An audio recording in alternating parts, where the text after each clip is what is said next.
For most people, the Democratic Party is seen as the main path for progressive change in the United States. But what if its real job, its structural purpose, is something else entirely?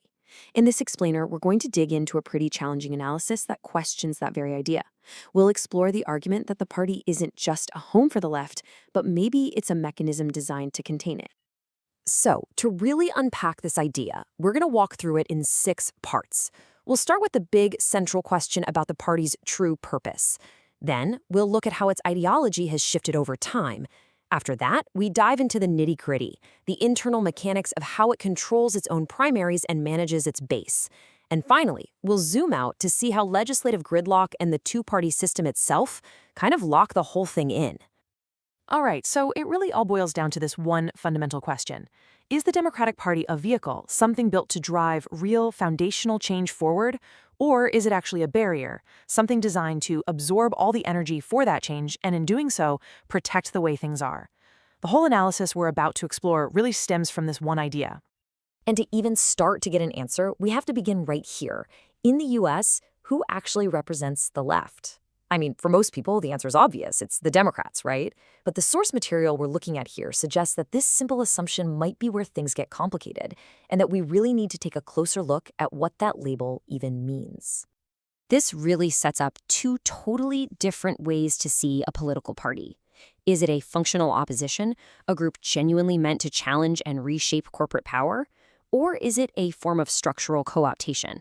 A machine that's really good at attracting progressive energy, absorbing it into the system, and ultimately neutralizing any real threat to the status quo.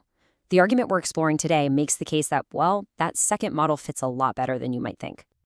So, to see why this co-optation idea might hold water, we need a little bit of context. The analysis starts by looking at the party's ideology. Where did it come from? And, more importantly, where does it actually sit when you compare it to the rest of the world? If you look back, for decades, from the New Deal in the 30s to the Great Society in the 60s, the party was really defined by building up the social safety net. But this analysis points to the 1990s as this huge turning point. This is when something called third way centrism really took over, and it fundamentally changed the party's economic DNA. So what even is third way politics? Well, think of it like a blend. It takes socially liberal policies, on things like civil rights, but combines them with economic policies that are much more centrist or even center-right. It meant embracing ideas like deregulation, free trade, and really focusing on fiscal conservatism, often over a big social spending. And this ideological shift gets really, really clear when you put the Democrats on a global stage. Just look at this table. It compares the party's different wings to what you'd find in a standard social democratic party in, say, Europe. On huge economic issues like healthcare and regulation, you can see a massive gap. The argument here is that what's often called far left in America is basically just center left or even just plain old centrist in most other developed countries. Okay, so if the party's ideology has drifted towards the center, how does it keep it there? Especially when a lot of its voters are trying to pull it back to the left. Well, this analysis argues the answer is built right into the party machine itself, in the rules and structures that are designed to control who actually gets the nomination. The first tool in the box here is the superdelegate system. Now, these are party insiders. Think governors, senators, DNC members who get a vote at the convention for whoever they want, completely independent of how the public voted in their state. The analysis presents them as a kind of institutional firewall, basically a way to stop a grassroots candidate that the party establishment isn't comfortable with. And we're not talking about a small number here.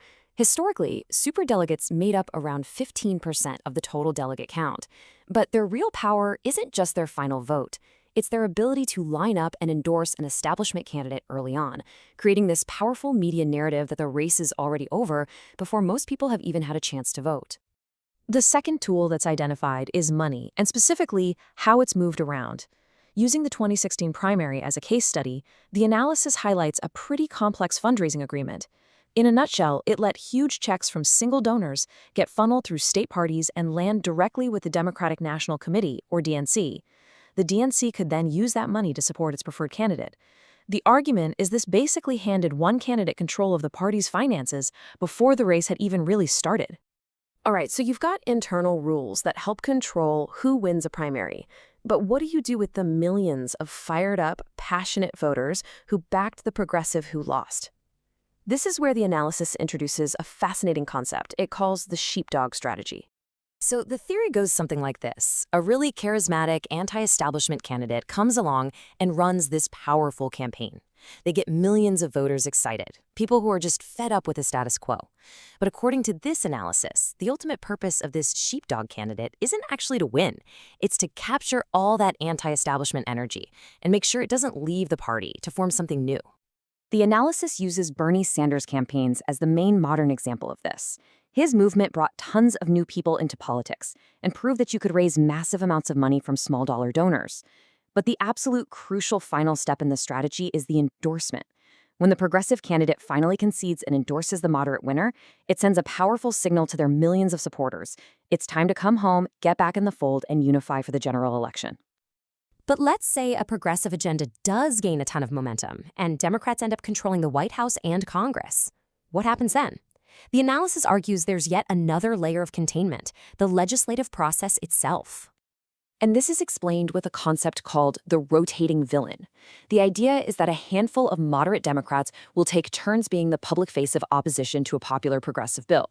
This one person, or maybe two, gets to absorb all the political anger and blame from the base. And in doing so, they provide political cover for a whole bunch of other centrists who secretly agree with them but don't want to take the public heat. And the source points to a bunch of recent examples of this in action. Whether it was a huge voting rights bill, getting rid of the filibuster, or raising the federal minimum wage to $15. A small, rotating cast of centrist senators became the public roadblocks, and they effectively killed these key progressive goals, even with a Democratic majority.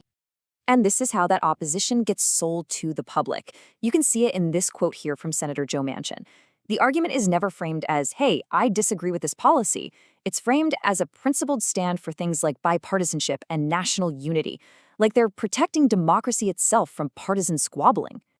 So the critical point here is that by defending these procedural rules, like the 60-vote filibuster, these centrist Democrats are effectively keeping in place what the analysis calls a corporate insurance policy.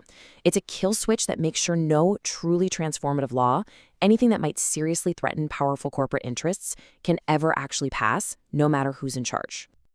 And that brings us to the final piece of the puzzle. The analysis zooms all the way out and argues that all of these internal party dynamics we've been talking about, well, they're locked in place by the American electoral system itself. The heart of it all is the winner-take-all system. It's simple. In almost every election in the U.S., the candidate who gets the most votes wins the seat. Everyone else gets nothing. There's no prize for second or third place, which makes it incredibly, incredibly difficult for any new party to ever get a foothold. And this system has huge consequences. It creates this gravitational pull towards only two parties.